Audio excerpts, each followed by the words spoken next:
Hi, it's Mark Bossard. I'm here with Iyad Salloum of Insync Physio in North Burnaby, BC, Canada. Physiotherapist of immense renown, and we're going to talk about running foot pain, something you have a little bit of recent experience with, Iyad. Yes, unfortunately. How are you, Mark? Good. So what's the deal with this pain in the foot thing? Can you just ignore it? As I learned, absolutely not. So it could be anything. The unfortunate thing that we see with foot pain and running is that wherever the pain is in the foot, people will self-diagnose it as plantar fascia pain or plantar fasciitis or plantar fasciopathy or anything that, they could find online that kind of points to that. Now, sure, that is one of the diagnoses that could happen, one of the conditions that could affect the foot, and usually will start at the heel and into the arch. But that's only one of many other things that could happen. Recently, we've been seeing a lot of, like, especially with the nice weather that we've had late into the fall, people are still exercising and running, and it's been good. It's kind of gotten cooler, so the running distances maybe get a bit bigger. You start to develop these aches. Most of the time in the foot, we'll get them in either let's call it on the way outer side of the foot, like if you think your pinky toe here, it would be at the metatarsal, which is kind of there. And that could be to running pattern, for example, where you're hitting on the outside of your foot first. Most people will come in and tell me, oh, I pronate, but pronating is the opposite, where you go into the inside of your foot. I pronate too much when I run. And it could be that you're doing the opposite of that.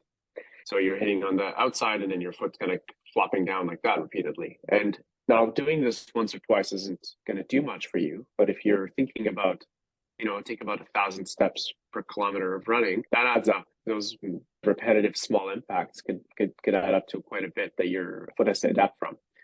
So that's a simple case where we could have the bones get sore. And as part of that recovery, then we need to figure out where along this healing timeline that this thing is. If we catch it early, we could start different kind of training programs, for example, that help. Maybe it's some issues with control at the hip or at the thigh that's allowing them. Maybe they have to hit really hard to kind of compensate for that deficit in the chain. So then we would kind of do some training there and then some gait training. Unfortunately, we see people a little too late sometimes where they don't even know that they have an actual stress fracture going on in the foot. So then when we send them the proper diagnostic testing, which most commonly there'll be the x-ray first. And if you see it on an x-ray, then that's probably like a later development, not an early development of that bone injury. But even if it's negative on the x-ray, we will do more tests. Sometimes an MRI or a CT scan are actually better to find this stuff, and usually we'll work with our family doctor colleagues for that diagnosis.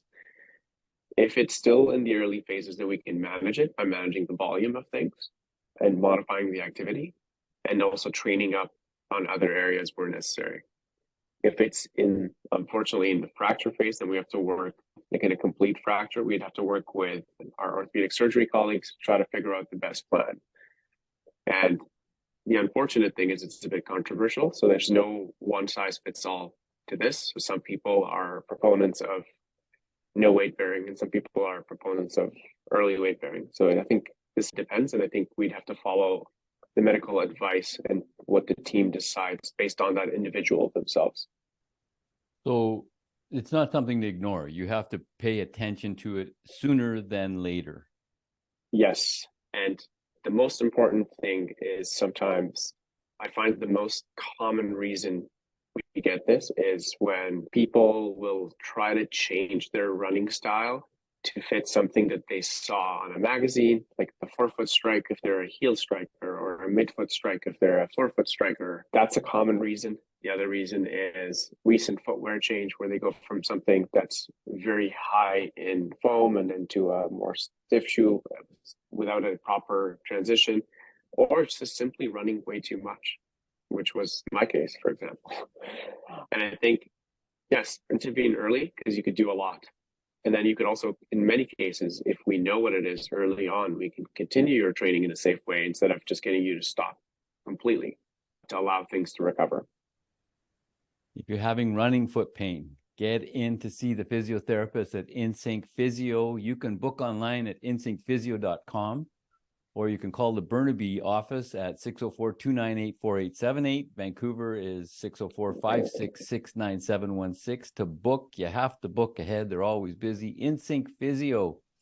Thanks, Iyad. Thank you.